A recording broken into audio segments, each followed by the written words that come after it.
Hey, beautiful soul. Welcome in for your weekly reading for September 13th through September 20th. Let's get into it. It seems like there's lots of potential for things to really be kind of shaken up, and let's hope it's going to be in a good way for all of us. This first card is the World. Now, this often means something is either coming full circle or we're coming complete with a cycle of our life, finishing up part of our journey, finishing up a leg of the trip, so to speak. But this is a really great card. It really is a big deal completion, though. It's a major arcana. So it really has to do with this part of our journey where we've come through some sort of trial, some sort of learning experience, come out the other side much wiser, really taken stock of what we want and where we're going.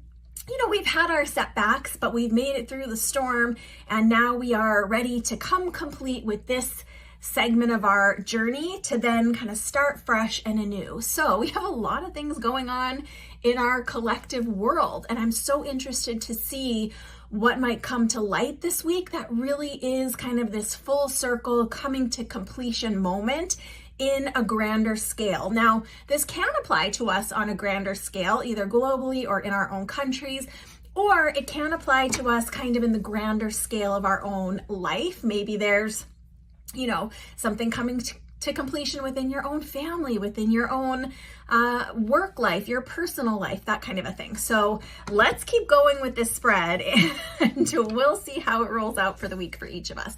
This next card is the High Priestess.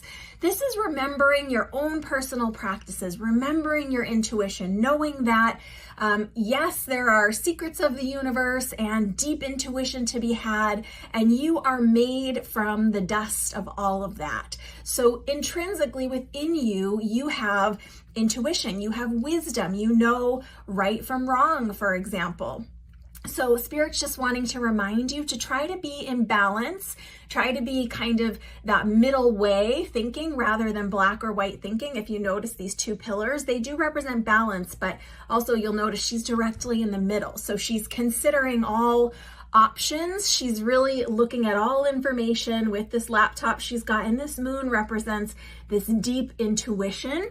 Even if you don't feel like you actively know how to use your intuition just yet, keep checking back with me because I've got some happenings around that to offer you. But just remembering that you do have this deep intuition inside of you. You have the ability to connect into it, pay attention to those nudges you're receiving, even if it's to check out a certain website or to check out a podcast or to call someone you know. Pay attention to those nudges, particularly, all the time, but particularly this week. This next card we've got is Ace of Swords. Now remember, this spirit hand coming in from the side represents new opportunity. This can also mean new information for us to have. And this has to do with things of our intellect, our logic, our reasoning. So it's okay to include this new information, this new opportunity to understand something to a new level. Maybe it's a deeper understanding. Maybe it's a new perspective of understanding. Maybe there is wisdom on the table for you to seize. Use your intuition with that too. These two things are not mutually exclusive, but it does feel like some new information is going to be coming to light. Someone recently asked me, how do these readings apply to everyone? And just think of it as like an energetic weather report, so to speak. So I'm tapping into the energy, potentials, and possibilities for the week. And then they'll show up in our lives differently because we're all different, unique individuals, right? But it's just kind of like a weather report. You might know, oh, I'm going to prepare for delays, for example. I'm going to take an umbrella. This next card is Seven of Wands. Now, this is an interesting card. Sevens are often about choices that we are making in an active way. Now, if you look at this gal holding this staff, she is really feeling defensive. No one's actively attacking her here, but she is really on guard. So some of this information, some of this full circle moments that are going to happen this week might leave you feeling a little bit on guard. Remember, tap into that wisdom that you have, tap into that intuition that you have, but pay attention. Let people reveal themselves to you. Not everyone is for you, and you are not for everyone, and that is okay. That's actually the way it's supposed to be. Now, keeping this balance of being yourself, being in integrity to yourself, asserting yourself to a degree, but not needing to be combative and go to war on every little decision that needs to be made, every little hiccup, or every little unexpected surprise or piece of paperwork, for example, that's tossed your way this week. Trying to stay neutral, trying to stay in this emotion of what you're wanting to create, how you're wanting to greet situations. If you know how to do grounding, I would suggest doing that this week.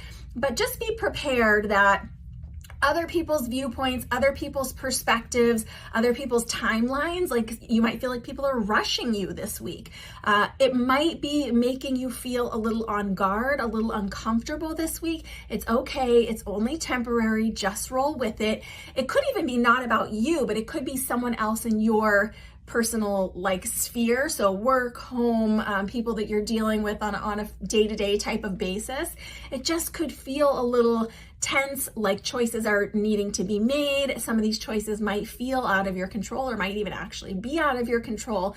But just be paying attention to your reaction as these choices and as these energies come your way this week, and asking yourself, really, do you need to be defensive? Do you need to be feeling offended? Or can you let some of this roll off of your back and kind of take that higher, more intuitive, wise perspective, right?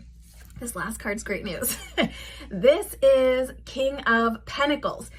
Now, you've heard me say this before if you've been with me for a while. King of Pentacles is the Midas touch. So ultimately, if you are in alignment, if you are moving towards this completion, if you are in integrity with yourself, you can really make some big positive changes this week. This is kind of that Midas touch. Everything you touch turns to gold. It might not be literal touching and turning to gold, but you might be able to kind of put the finishing touches on a project you've been working on, or collaborate in a way that you haven't done before that's going to really be prosperous, really be maybe an accelerated pace in some instances, or maybe a slow and steady, but ultimately really being a fruitful pursuit. So be using your intuition with that as well, and be considering where you're trying to go for the longer term, not just for the rest of this year, but even through the next 6 months of the next year, 2025. But just know that you really do have the ability to, turn some things in your life to gold. If you look in the back, there's this city, there's this industry. This shows growth and prosperity and action. And think of like a hustling, bustling city with big buildings and lots of energy and lots of opportunity. So also be looking for some opportunities this week. It might not be new opportunity. It might be around things that you've already been pouring lots of attention into, lots of time into, that really can be kind of move the ball further or can pay off in a big way, either now or in the long term. So let's see what these moments are for us this week. I always love if you share with me in the comments how these resonate with you. Thanks for being here. Those that are new, I do release one of these every Friday. So if you like to know a heads up on the energy potentials and possibilities in your week ahead, join me every Friday. You can also get on my email list and get it sent directly to you. joy@joyfulmedium.com is my email. The website is joyfulmedium.com. You can just put your email right in that homepage there, and you can get these sent directly to you. I'm wishing you well with all these full circle moments and transitions, and hoping that you really take the time to listen to your intuition this week. Big hugs. Bye for now.